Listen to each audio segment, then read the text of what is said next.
Have you ever been with somebody you just feel like you need a separation?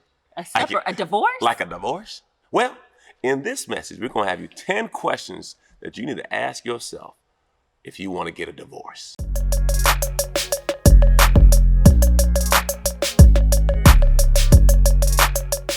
My name is JOMO. I'm CHARMAINE. And we've been married for like 2 decades, and we're trying to figure out if we're going to go to the 3rd decade right now. Right now. If we even like each other. Listen, sometimes you may love them but not like them. Right. In this video, we're going to talk about, is divorce the answer? Right. Is this... We're going to give you some questions to contemplate if you're on the road to divorce. And do I want to be with this person no more? Right. All right. Anymore. Question number one. When you think about your future, is your spouse in it? I mean, this is a basic question. You would think, if you plan on being with someone for the rest of your life, that your future would have them as a part of the picture. But it's not always so. Some people don't think about the future, their vision, their goals, and whether that person fits in that picture with them. Do you like going away without them? Do you like time alone? No, I mean... All the time? All the time, without them there. No, when we first met each other, JOMO was telling me his vision for wanting to own barbershops. And, just being an entrepreneur, it was so attractive to me that he had this awesome plan for after college. I started putting myself in his vision. Like, she saw herself. I was even thinking I would be running some barbershops. Maybe I need to get my barber's license. And I'm a graphic designer. She put herself all up in my world, all up in the vision, which is not a bad thing, but you have to ask. Did you see me doing nails at your barbershop? No, I did not see you doing nails at my barbershop. You didn't? You didn't see me cutting heads? No, I did not see you cutting heads. No? No, you were not a part of that vision. You didn't see me managing the funds? No, I did not see you. If you manage the funds, we'd have no funds. We can't have you manage the fund. You will buy the fund. You'll spend the fund. I surely put myself into your vision. And look where you are. Yeah, it worked. Okay. Number two.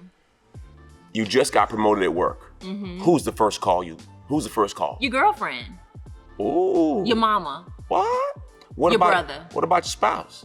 Your bro. Wow. Oftentimes, the first call you make is an indicator of who's important to you. Right. God forbid you get arrested.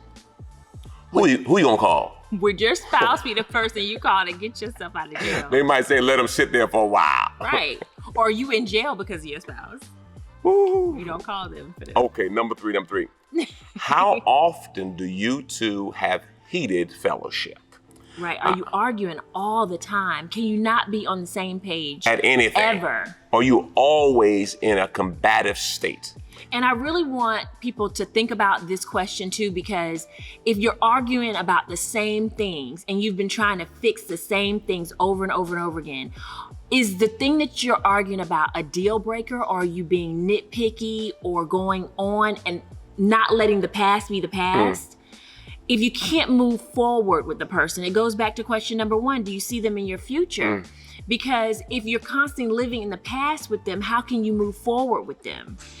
And if you're constantly arguing about the same things, are the things you arguing about a deal breaker in your relationship?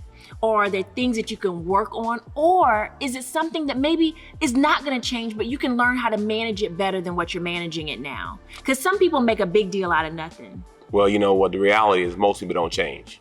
So with that being said, Dr. Gottman had made the stat that 70% of the issues you deal with in a relationship don't change. Right. So the question is, am I willing to endure, cure, restore, or show them the door? That wasn't. I don't know. Yeah, I don't know about that. That was good though. Listen. Now the remix. Okay, number 4. Have they cheated?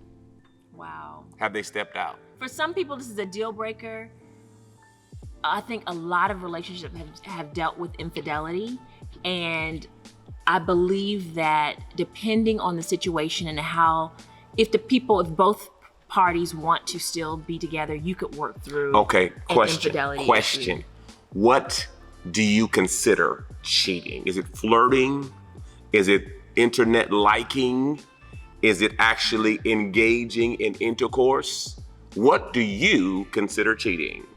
I think if you have a relationship with someone, and what I mean by relationship, you're spending quality time with them instead of your spouse, that is considered cheating. So you going out on a date with them, you're spending lunches at work. It's at work. She's my work wife.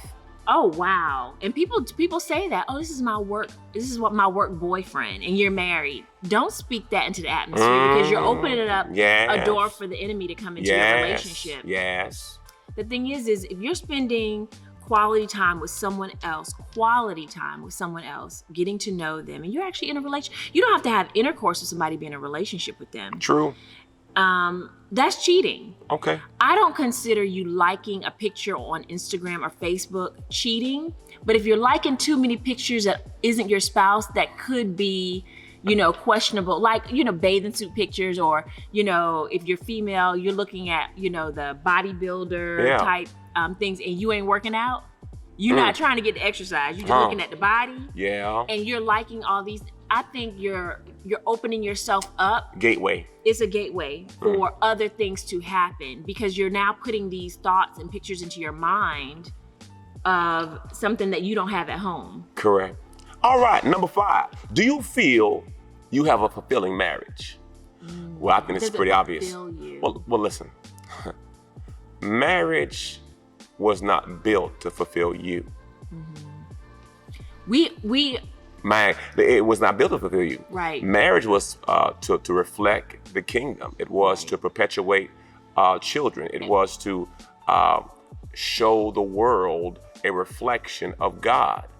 And I think marriage can also assist with your purpose in God. It can. So I don't think your purpose is necessarily, sometimes your purpose isn't necessarily connected to the actual marriage, because you had purpose before you got married. But I think whoever God puts you with will help your purpose. Agreed. Help you fulfill your purpose. Agreed, because you could be single and fulfill your purpose. So marriage is not about fulfilling purpose. Right. It's about choosing to walk together. Exactly. All right, number 6. All right. What does your family say about your marriage? What does your family and friends say or think about your marriage? Now, I told you, girl, not to marry that boy. Right. Or they're constantly telling you that they don't want to be around you because you guys are miserable together. Have you ever been around a couple and you say, you know what? I don't even want to be in their invite space. them Oh my to God. my house for a barbecue, because they're going to argue. Listen. They're going to turn the whole thing about them, or they're going to put negative energy in the atmosphere. I don't like it. Everybody's trying to have a good time. Listen. If you got issues, please stay away from me. Right. Or especially when I'm on vacation. Right. Oh man, they turn the whole thing upside down. And just make it just all about their relationship. Nah. And oftentimes our family and friends try to help us and communicate to us what they see. Right. But oftentimes we get angry at them for them telling us the truth. What do your friends and family say? Now, what I can say too is, now if your family and friends are talking about things that you spoke to them about, that's on your you. Spouse, that's like on your you. Spouse made a mistake, they did something wrong, and you went and put it on a bullhorn to all your friends and family. Now, they love you. They don't love him as much as you love him. And that's the challenge where you cannot have an open dialogue about your relationship with everybody on the street. Right. Because now they know him or her for their deficiencies or their flaws. Right. And because you let them know. So it's on you, because you communicated things you should not have communicated. Right. And now we have these challenges. All right. Okay. Number 7, this is good. Number 7. How do you feel when your spouse touches you? Do you feel just grossed out and want to move, or you be doing this? Oh, don't do that. Or do you draw closer? Y'all close. Closer than close. Yeah. How do you feel when your spouse touches you? Right. That says a lot. It says a lot. I mean, I think there's nothing else to talk about. Yeah, that's it. Number 8. Number 8. Are you two ever willing to compromise on anything? Right. I think this is so important, because I think this, actually shows how much you love the person and how much you care about them. If you're willing to compromise something that you want to meet them halfway on something that they want, or compromise totally and say, you know what, this isn't a big deal for me, but I can see you're very passionate about it. Let's just go with whatever you want to do. You have to allow your spouse to get some wins. Yes. Meaning, you have to, you got it, you good, whatever you want. Right, and support them through it and not constantly say, well, this was your idea. Correct. This was your idea. This is your thing. Correct. It has to be balanced. This is our thing, Number nine. Do you feel like your marriage is a positive environment for child rearing? Oh, wow. If you don't even feel comfortable raising a child in the environment that you've created with your marriage, then or you don't feel like having children with this person. That says it all. That says it all. Unless you just don't want to have kids. Yes, that too. Yeah. And lastly, number 10. Do your children ever ask you to divorce?